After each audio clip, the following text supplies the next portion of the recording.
This is Creative Banter.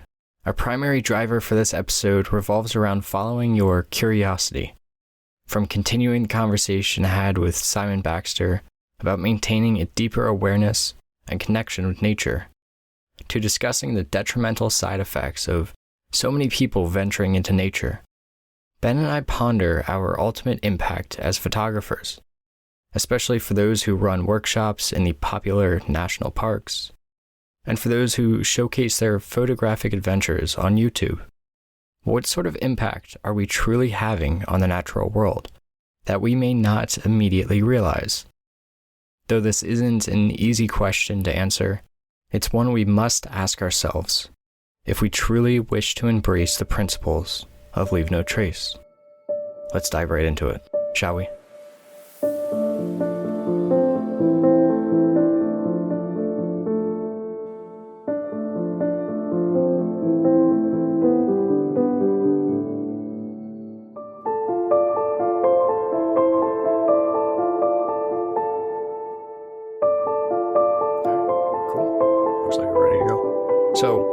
One thing that I wanted to talk about before we get into any kind of longer form conversation.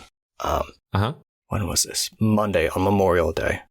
I sat down with David Kingham and Matt Payne for F-Stop Collaborate and Listen. Oh, cool. And we did a three-way kind of interview, or two-way interview, I guess, because it was David and me. But regardless, we sat down and we talked for a little over an hour about Nature Vision magazine, which is Nature Photographer Network's inaugural magazine that David and I have been cooking up for the past, 3 or 4 months. Essentially the whole of this year we've been working on this.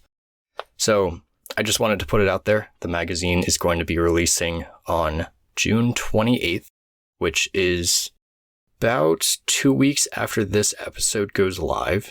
Cool. Because this will go live on the 15th of June. It's going to be launched while I'm in Acadia camping and far away from technology. Yeah. Or at least that's the plan, which is going to be nice. But we've got a ton of things planned for it. We've got, an interview with photographer David Hunter, who does a lot with artist residencies. I think I've brought him up once or twice before on the podcast. We've mentioned him in the past on the podcast. I also have an interview with an NPN member, which I'm waiting back to finish up to finalize, kind of highlighting some lesser known photographers and those part of the community who are doing some really solid work. Yeah, that's always really cool to see. And then we've also I did a monograph review of TJ Thorne's Ebb and Flow. Very cool. We have a number of different articles from various photographers like Chuck Kimmerly, Alfredo Mora, Natalie Oberg, who is a large format photographer that we've, again, mentioned before. Yeah. Yeah, I mean, it's chock full of stuff. Matt already put up the interview on his Patreon, which is, he did it free for everyone to listen to. If you want to listen to that earlier than you will when it's truly accessible through Spotify and other venues. So I'll put a link to that in the show notes. But yeah, it was good to sit down, and I realized how terrible I am at interviews and how much I ramble on about various things, which is why I never listen to my interviews. But yeah, so. So for the magazine, is that going to be something that's included for all NPN members? Like, how is that going to work out? Let me pull up the actual website here. And I will say that I got a sneak peek of it. And there were some pretty good, there's a good assortment of articles and stuff from names that people will recognize, and some really, really solid work in there as well. So I think it's something that'll be right up the alley of many people listening to this. Yeah, I definitely think it is a nice, kind of a supplemental thing to NPN. So the membership price, and this is all yearly, for NPN is $49 a year. That hasn't changed. And that gets you obviously access to naturephotographers.network. And then you also have Nature Vision magazine, which is again $49 for the year. And that includes your inspiring articles, interviews with professionals, featured projects from NPN members, and it's a quarterly online magazine. And then if you want both NPN and Nature Vision, which is really how we thought of all of this. We thought it was going to be very cohesive. It was meant to be, you have both. Yeah. And that's $89 a year. Oh, cool. Which gives you about a 10% discount. So yeah, it's still a lot of work to figure out how this is going to go in terms of what we are going to do with NPN and the articles. Because since I had taken over, we were pushing out at least 3, if not 4 articles a month. And now all of that is kind of going towards the magazine instead. Yeah. And I think what we're going to do is have some more technical articles, not like your typical 10 ways for a better landscape kind of thing. Yes. Tips and tricks, yes. Yeah, exactly. No tips and tricks articles, but higher quality technical articles just to have something on the site. More of, you go to NPN for your learning, for your community building to get better with the technical side of photography. And then you go to Nature Vision magazine to kind of get to the more inspirational, creative, philosophical side of things. Yeah. So stuff with more of a greater attention span to kind of really absorb and take in. And that sort of format's good for that sort of thing. Where it's just, separated from the web and the distractions and everything else that goes along with that. Exactly. Yeah. So, like I said, I'm really looking forward to it. I'm excited to be a part of everything that we're doing here, even though it's a lot of work and can be very stressful, but yeah, it's good. Yeah, that's good. I just yesterday I was listening to the episode that you recorded with Simon Baxter. That was a really good episode. I really enjoyed listening to your guys' conversation. Yeah, I thought it was great. I really was. It was nice to talk to him and actually have like a one-on-one, not really an interview kind of style of things. Yeah, and just to get more of a perspective on how he sees woodland photography and to actually see how parallel we are with our kind of viewpoints was nice. Yeah, and there were several things that he brought up, which I believe are likely common themes among most landscape photographers. But we have just different ways of describing it, different ways of calling it different things. But like he was talking about the sort of the lantern approach of just being more aware of your surroundings. And that's something that I very much relate to, because it's a certain mindset you have to put yourself in to intentionally be more aware of your surroundings. And that's definitely a technique that I use when I go on my trips, just engaging the senses and trying to put myself in that mindset. Then you start noticing all these things and you follow your curiosity. So it was really fascinating to hear his process of doing that for the woodland photography. And I definitely saw many parallels to what I do in more of the desert areas, but just, following the same sort of process. And I think it's perhaps a process that many people discover independently. I mean, it for the people that, listen to that episode, perhaps it's something that they're coming to for the first time and they'll use those techniques in the field. But I'd also imagine there's a lot of people who listen that say, oh, I do that same sort of thing. I just hadn't thought about it quite that same way. So it was a really fascinating conversation to listen to. Yeah, the lantern spotlight approach was something that I had thought about before, but it wasn't until he had mentioned it and I kind of made that connection.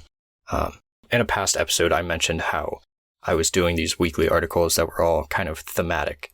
And the one for May and the newsletter that'll come out this Sunday on the 4th of June is all about awareness. Mm-hmm. And that lantern versus spotlight approach, I ended up writing up like just a quick little article on my thoughts and perceptions on that approach and how that correlates with awareness and why it's important to kind of follow that more of a lantern approach to photography, especially because like for years I had gotten stuck into the spotlight approach. I was constantly chasing waterfalls. Yeah. And you should do that. You shouldn't chase waterfalls. That's what they say, but I mean, it's a lot of fun. You should stick to the rivers and the streams that you're You're used to. There'll be many people out there that don't get that reference. And I know. They're probably better than us for that reason. Probably, yeah. I think I actually have one of my articles, I said something like that. I'm like, don't take, despite the advice of TLC, it's okay to chase waterfalls. But anyway, I had gotten into this like spotlight approach of chasing waterfalls, and it was just, I stagnated creatively.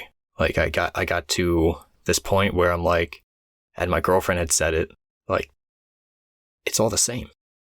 And I think that's the biggest issue when you are following a spotlight approach, because your portfolio stagnates. You get to a point where you are just photographing the same things over and over. And while that can be great in terms of making a project of something, there's also something to be said about having a project that, okay, so you want to focus on waterfalls, but waterfalls are so much more than just the actual water falling from the high rocks. It's what that waterfall gives to the areas around it, to the ecosystem around it, to the trees and how the trees correlate with that. So there's so much more. Like if you're just focused on the waterfall, you're missing out on everything around it. Yeah. And I think that's really where that lantern approach comes in.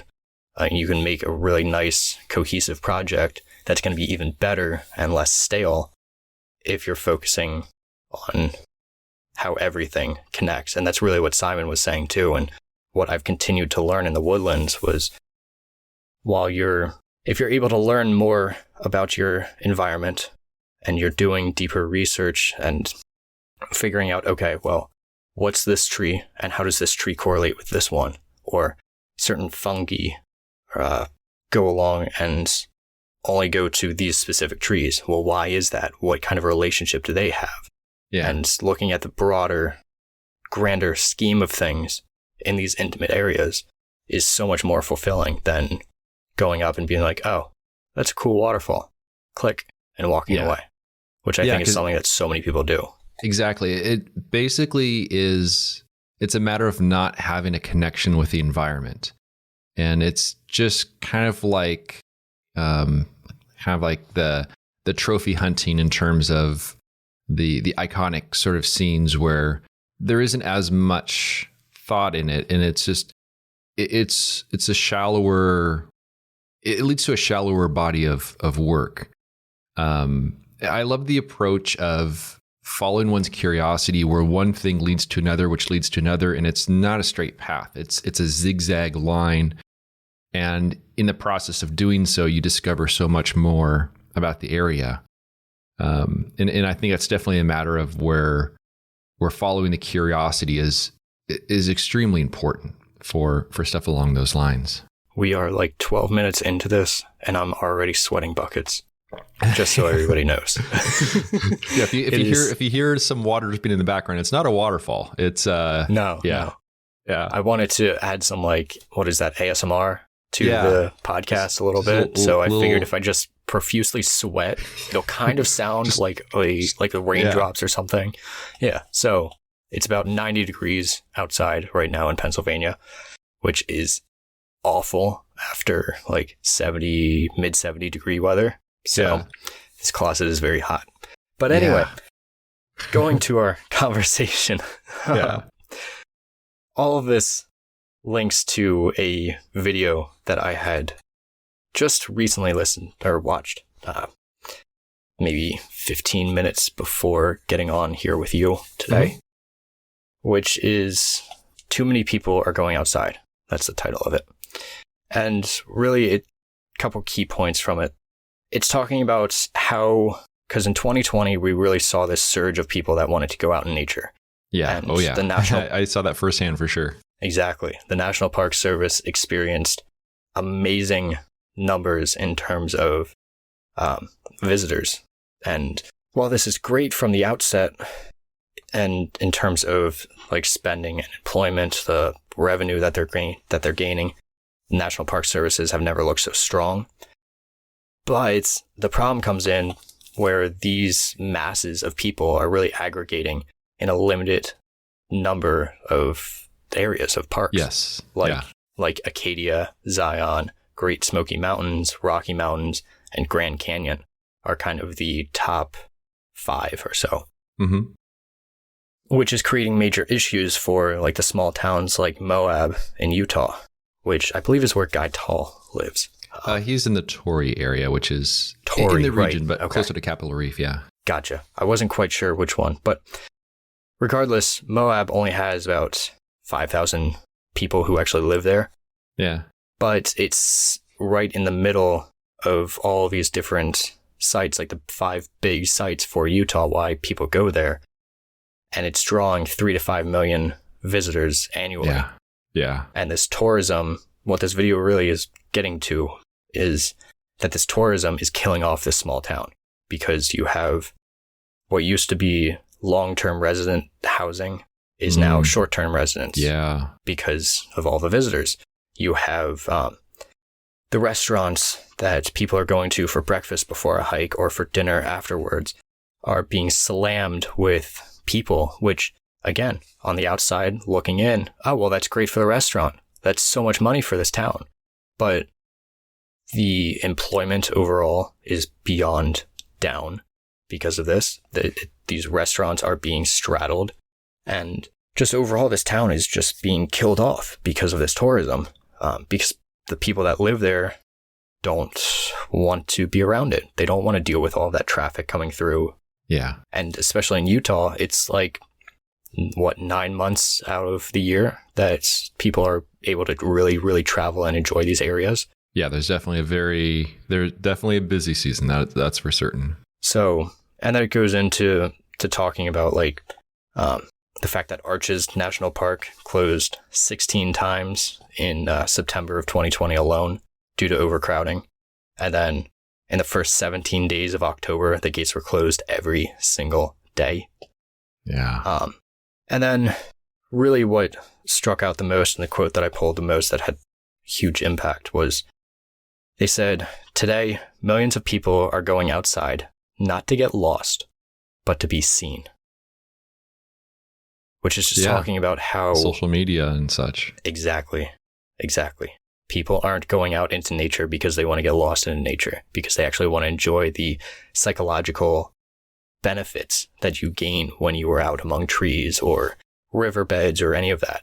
Instead, they want to go out and they think, oh, well, XYZ individuals who have X amount of followers are going to Arches National Park and they're getting these great photographs and they're having such a great time. But so they want to go out there and they want to take photographs of their journey and they're sharing it online and then geotagging it.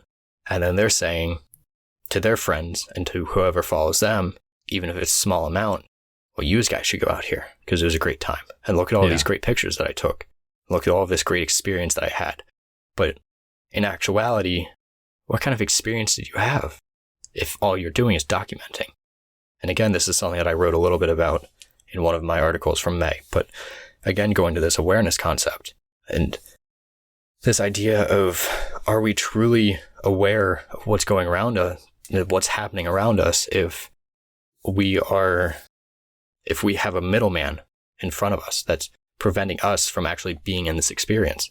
If we have our phones out, even if we have, as photographers, our cameras out, we aren't truly experiencing that because we have a screen in front of our faces that we're experiencing things through or looking at the world through.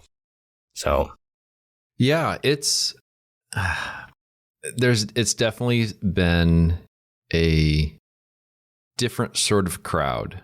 And it's almost as though there could be some analogies made where it's almost like you're mining the natural resources and taking from the environment, but in a different way than literally mining the environment. But it's going to some of these national parks with the sole purpose of taking, as far as creating the quote content. And I really despise that word for some reason. I don't know why, but just like taking, but without really absorbing one's surroundings. Yeah. And it goes back to what we talked about last week too, with the how we describe photography. It's you're taking a photograph. Yes. You're shooting a scene. You're capturing a moment. Yeah, it's very possessive. It's all about consumption. Yeah. Exactly. Yeah. And it seems like if you just simply take from a location and then leave in your wake, this digital footprint that will keep expanding and, have more people going there and taking more and more. I mean, for me, at least, one of the main things is going to these areas is you have to have some sort of connection with the environment, and you have to kind of let it, like, I don't know really how to say this, but you have to absorb things without taking things. And it becomes a part of you in a way. And I definitely try to find a good way of straddling that line in terms of, yes, I'm going to these areas to take photos. I'm going there and I'm recording videos along the way. But I don't want to feel like I'm taking from that location at the expense of that location. And which I think is also one of the reasons why, I'll spend time there without my camera, which is also something that you and Simon had talked about. But going there without the camera, without any sort of pressure beyond it, but just to absorb one's surroundings and to explore. But also, I do try to do something where, as I leave a place, I'll feel like I actually contributed in some way to that place, which is usually a matter of just like cleaning up trash or whatever, which is the only real way I can think of in terms of actually walking away from a location and feeling better about it and feeling that I didn't personally make it worse by being there. But that's not as common of a thing, I don't think, especially among the crowd that simply wants to use the places as a backdrop as opposed to, feeling that connection with the area.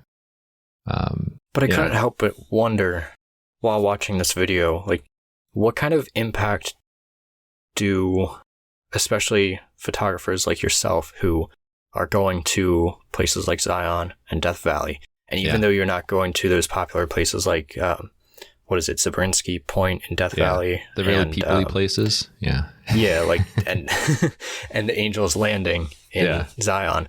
While you're not going to those areas, you're still drawing awareness to Zion, and you still have a following, and you still are publicly representing these areas. And for as much good as you're doing in terms of picking up the trash and such, they're still awake. Yeah, there's still some kind of, even if it's menial, some kind of harm that comes from displaying these areas as being what they are, as so beautiful. But still, instead of like the work that Simon and I do, and even Simon, he was saying that he now has to kind of find new areas to go to because somehow, some way, people are finding out what parks he's going to, even though they're his local parks that he's been exploring the past 6 years or so. Yeah. People are figuring out, based on this, and this, he's here. So now I'm going to go there because he takes so many great photographs there. I want to do the same thing. That's a mentality I'll never understand. It just, I can't stand that. Like, by all means, I would love to go to Zion and Death Valley and experience those places. But if I had never seen your photographs, if I'd never seen Michael Gordon's or Guy Tall's photographs from these areas, would I actually want to go? Or would I be just as content staying in the woodlands here and exploring these intimate areas? So I definitely think that there is some kind of quote unquote harm that we are doing when we are publicly representing these places, especially all of the landscape photographers who are going to these real popular national parks for workshops. So just something that like I was thinking about, and obviously like you're not doing anything wrong truly, and you can't put the blame on you or on Guy Tall or anyone else really, because you personally find meaning there and you go there for a specific reason, and you're not really contributing to these overcrowded areas like what so many others are.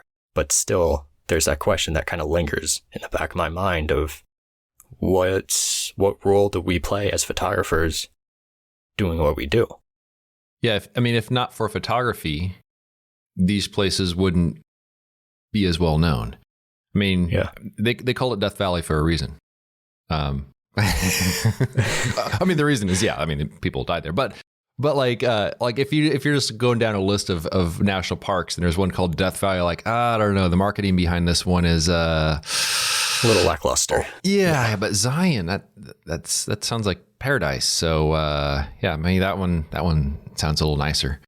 But yeah, we definitely have to look at our impact. Now, I will say that of the people that I know who have found out about the broader places I go to, whether it's Zion or Death Valley, not really specific off the beaten path parts of the park, but of knowing of Zion or whatever by watching the videos, I'll say that the people that I've talked to that I've met, afterwards and such, they do seem to hold the places with a lot of respect, which is good, which I think is different than, and also I think it's because through the videos, I do show a bit more of my relationship with these areas, which and you're also not in the limelight as much as so many other influencers are. Which is one of the reasons why I don't really want to be in the limelight, because I think that will honestly ruin things in many different ways. I think it's a major contributor to that is the fact that you're not in the limelight. You're not like blasted on YouTube. I mean, it's not like you open up YouTube from a non-signed in account and you see Ben Horn's face and Ben Horn's face, and like, right. you're not the Mr. Beast of YouTube kind of deal. Yes.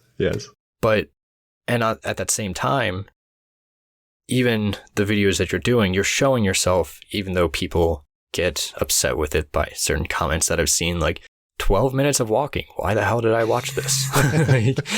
But you picking up trash, and the kind of energy that you bring through your videos is more contemplative, more peaceful. So I think that contributes to the audience that you bring in, but also the perception of wilderness and the it's not necessarily a glorification of these areas, but rather an appreciation of them. Yeah. And perhaps it's a bit more if, like, for example, if a particular area was mentioned in a book or something, in more of a long form format like a book, if something's mentioned, that area is probably going to have not as much of an impact as a place that's mentioned on like TikTok or something like that, where suddenly you get millions of people looking at it. And with, anything that is mentioned in any sort of media that has a very short attention span, I think is immediately going to lower the bar of entry to the point that people that may not have any respect for it would think that that's a good idea to go, like, right on canyon walls and, create cairns and all kinds of stuff like that. So I think that plays a role in it as well. I think the people that would probably not treat the park well probably don't have the patience for watching my videos. And so maybe that's a good thing. Speaking of comments, I did, there's one comment that it didn't go through. It was automatically sorted away in a different folder by YouTube. But it was something along the lines of, too much of your face in this video. I really don't want to see your face. Less face now, please. Or, something like that. Oh, that's great. Yeah. So I'm like, all right, well, okay, there we go. Well, listen to the podcast. Here you go. Yeah. Though ironically, in that series of videos, I was wearing like a face covering for most of the video for sun protection. So I'm not quite sure what they were getting at, because you could see like my eyes and my glasses for most of it, because I didn't want to get sunburned. But they just don't want to see your eyes. Your eyes are just too tantalizing that it just draws them away to an alternative plane, and they just I need some sunglasses. Yeah. Yeah, exactly. You just need like one of those full-on masks that you wear. You should wear a monkey mask in one of them or something. Like, yeah. Oh, that's great. One of the other things with YouTube comments that I was looking at, because here and there, and I know I shouldn't, and I try not to as much anymore, is looking through these comments on various YouTube videos, because it's such a toxic place, and I can't imagine how guys like you do it when you're getting pinged from comments or whatever. So one of them was on Nick Carver's latest video, which you had commented on. Yes. And for those who don't follow Nick, I highly recommend it. He's probably one of my favorite YouTube photographers. He's a really cool guy. So he recently put out a video on a streaming series that he plans on doing, or actually has done, I should say, where he was feeling, and he mentioned it in a previous episode or so, that he was feeling with his on-location videos that he was doing, he just wasn't really getting a lot from them in terms of personal satisfaction, because of it was taking away from the moment and the experience of it by having to video everything. Mm-hmm. And so he was trying to figure out a way to kind of go about this series, because it's one that draws in a lot of attention to his channel, and partially why he's gotten the number of views that he has so far. But so he did this, I think it's like a $30. Yeah, it's like 4 hours of video, it's like more 4 in depth hours than the normal series. Yeah, I want to pull it up here.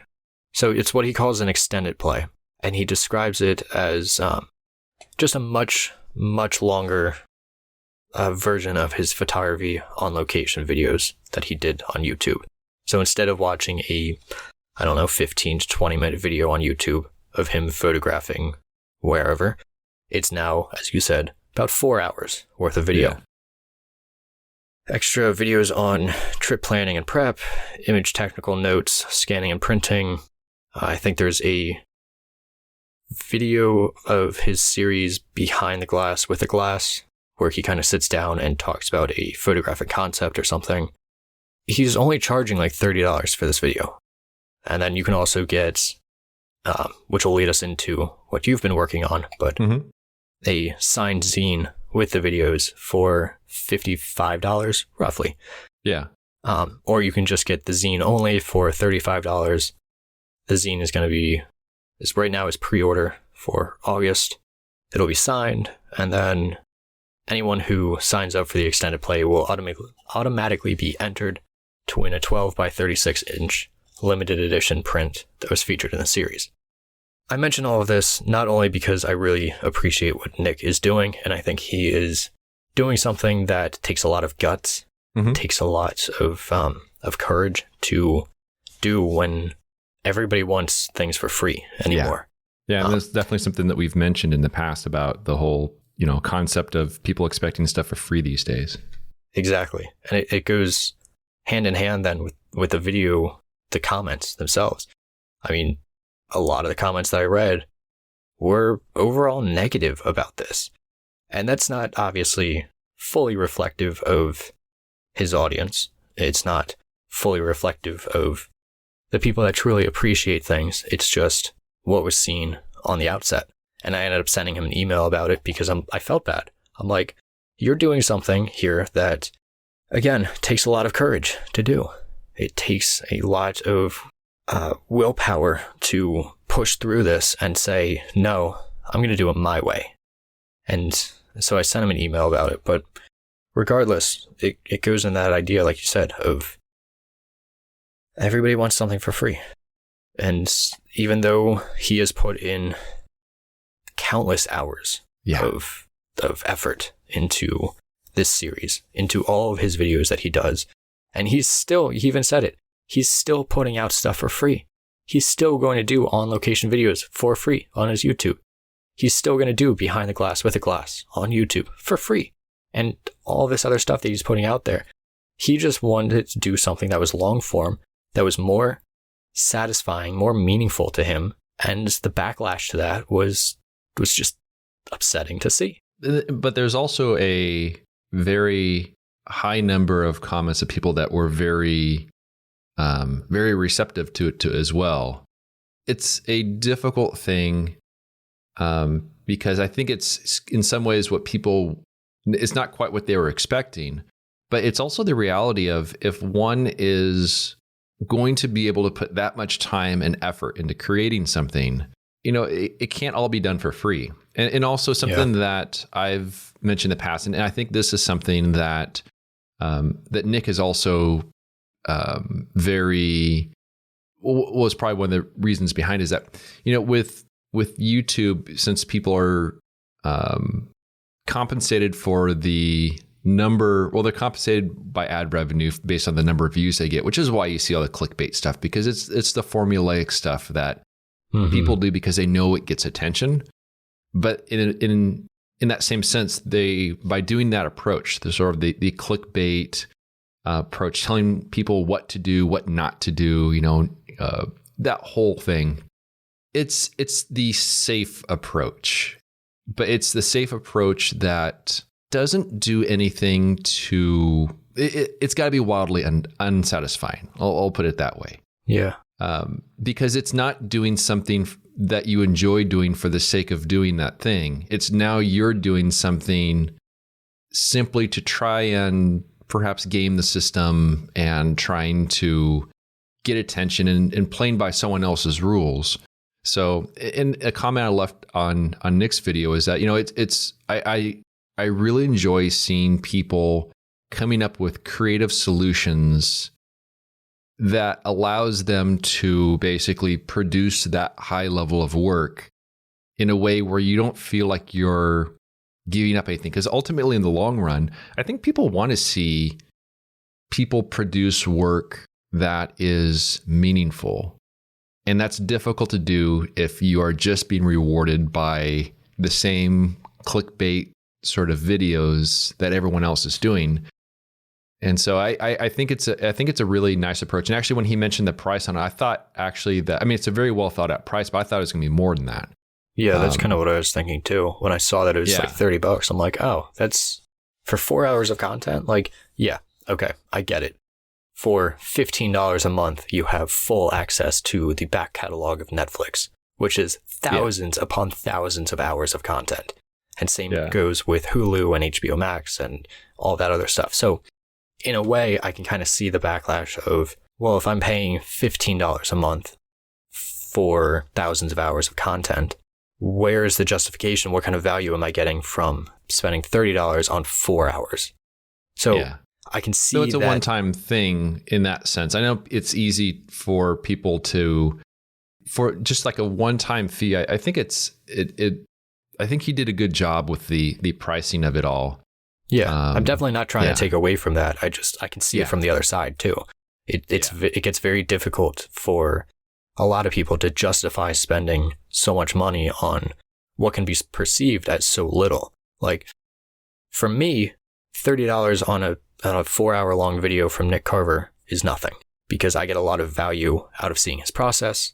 I get a lot of value from interacting with him through email and on a more personal basis, but even from just the videos alone and seeing just the fun that I get out of watching a video. And I know that I can go back to that video and watch it again and again and still get even more out of it, always taking something else away from it.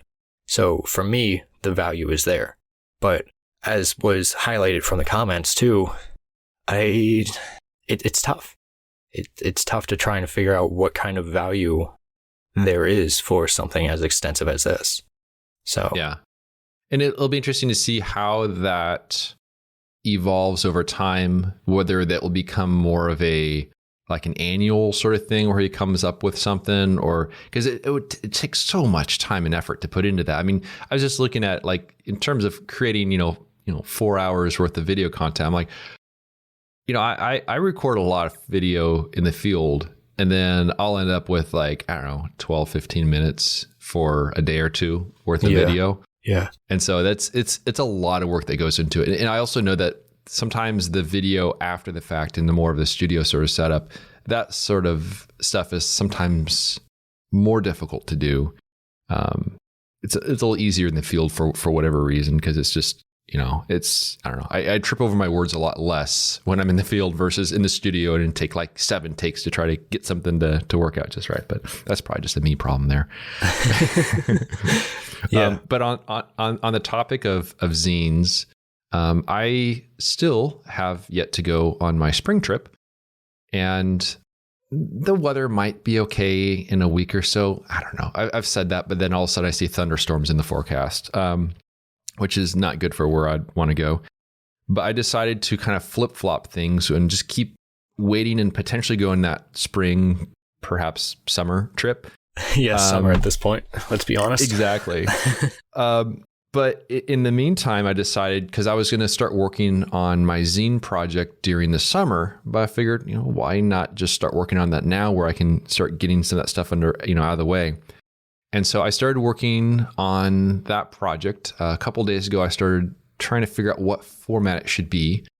And I like the consistency of it being 8 by 10 inches in a sort of portrait orientation, kind of standard book sort of orientation.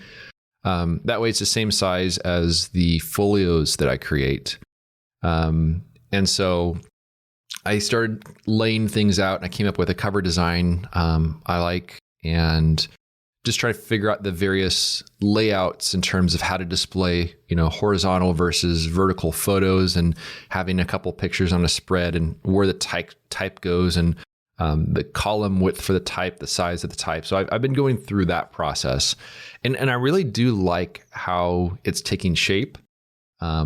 And I've plugged in enough images in there for the stuff that I got from my winter trip that I'm happy with. So it covers about half of the size of it.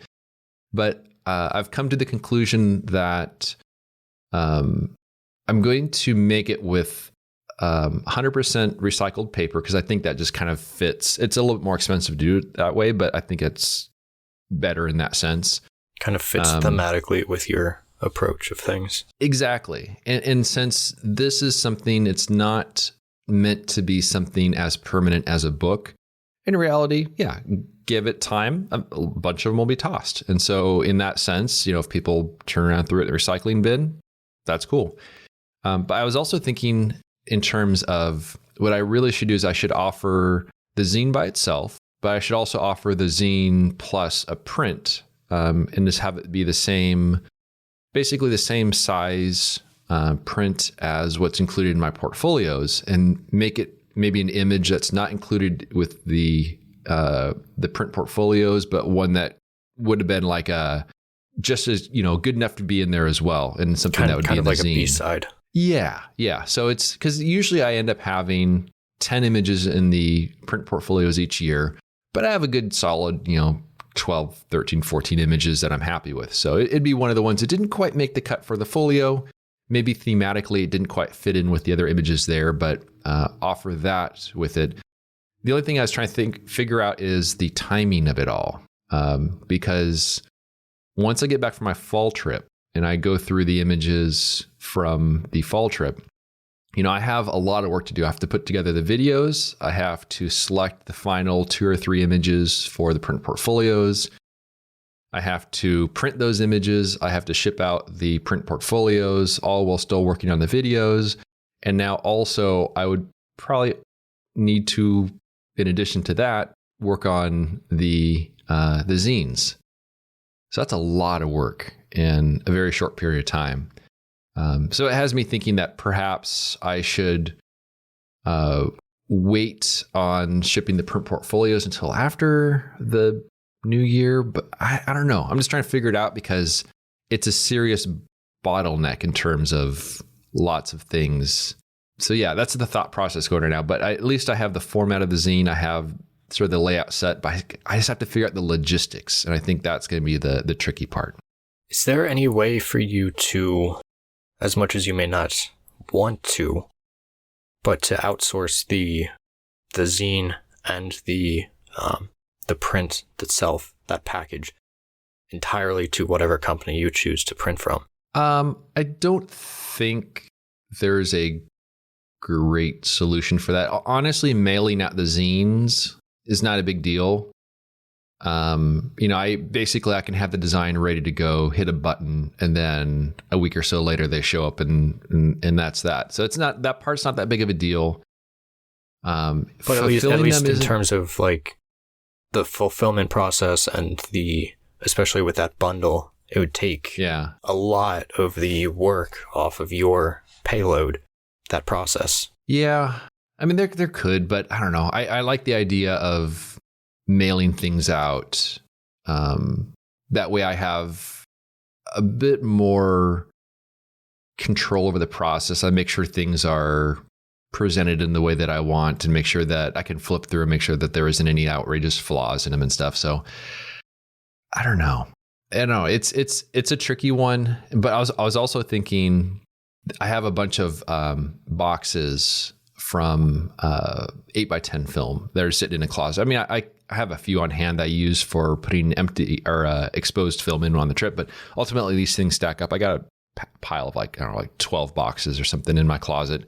I was also thinking about creating like a gift pack where it's the folio, the zine, presented in like a Fuji Provia box. So just kind of a fun little thing, putting it all together. Yeah. But again, it comes down to the logistics. So yeah, I think like you said, I got some stuff to think through. Timing is going to be key. Yeah. I mean, like you said, you don't want to all of a sudden fall comes around, you get back from your final trips and you have a ton of work to get finished up with. Meanwhile, my summers are just like really slow. That's why I kind of feel like if you could get a head start on either the zine or the folio itself, kind of start everything by like this time of the year and get into that process, because that way you have the entire summer to really get everything going and get into the flow of things. That way, by the time that fall comes around, you only have a little bit of work here and there, and then it at least alleviates some of that stress. But and usually we'll have the prints already produced for the portfolios during the summer months. So usually that's all done. And I'll even go through an old number and might just have to put like a couple more prints in there and complete them. So I usually do a little bit of that. But I do wonder, and maybe this is a question for the people on the Discord. I've tried to make sure that the folios ship in time for, the holidays and such. I don't know if people care. I've always figured some people might get them as gifts, so I should have them available to ship by Thanksgiving or so. But the question is, do people even care? I mean, if I shipped it in like if I ship the folios in March or something like that, like would that be just fine? So I don't know, maybe something to put out for the Discord if people care. I don't know. I mean, I'm sure that you'll get at least, I don't know, say 10%. Say 10% of people actually care about that. But the mass majority, I can't really, personally, I wouldn't care. Like, there's some kind of pre-built excitement of opening up a package from your parents or from a loved one or something that they surprised you with it, or even from yourself and you got it like in the mail that within that vicinity of time. Like there's that pre-built excitement of it. But at the same time, it's just as exciting to get that in the mail in the middle of the summer. Like, yeah. So I think there's definitely seasons for it that would be better. So I think the summer months is kind of like a dead period. It doesn't really make sense, at least to me, logistically, to be shipping things. I kind of think of like how books are released. So typically books are done in like the spring months or they're in the fall for the holiday season. Those are like the two biggest things. Kind of like the turning of the tide kind of seasons. So I could definitely see, I mean, there's only one way to find out. And it's just a matter of, try it, push it off, see what happens. Because the people that are going to interact with this episode, let's be honest, in the Discord are like 1% of your audience. Like it's very few. So I think they're the best looking people of all the people. Just gotta I don't know. Copious compliments here. Yeah, I don't know. I've never actually seen half their faces. The most talented. Yeah. Yeah. I don't think that's going to help. Sorry. burst your bubble there a little bit, but yeah. So, but ultimately, I don't think it's going to really matter that much. I say just try it, see what happens. Just make an announcement and be like, hey, I'm doing this zine thing, or push the zine off because that's newer and you don't have that establishment as much. So push the zine towards a like March release and do the box set as you normally have, because ultimately it's going to be a lot of work regardless, but the zine may be a better option to kind of judge that thing from. That's true. We shall see. We shall see. It's uncharted territory for me, at least. That's for sure. Yeah. All right, I gotta get out of this closet. It is goddamn hot.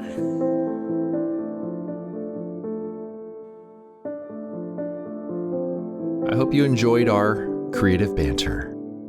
You can learn more about Cody's work by visiting his website, codyschultz.com. And you can find my work at benhorn.com. For further discussion, join us at patreon.com/creativebanter. It's a place where we can interact with you, the listener. And although we greatly appreciate those who contribute by joining a tier, discussions are open to everyone, whether you're a paying member or not. Thanks so much for listening, and we'll see you around next time.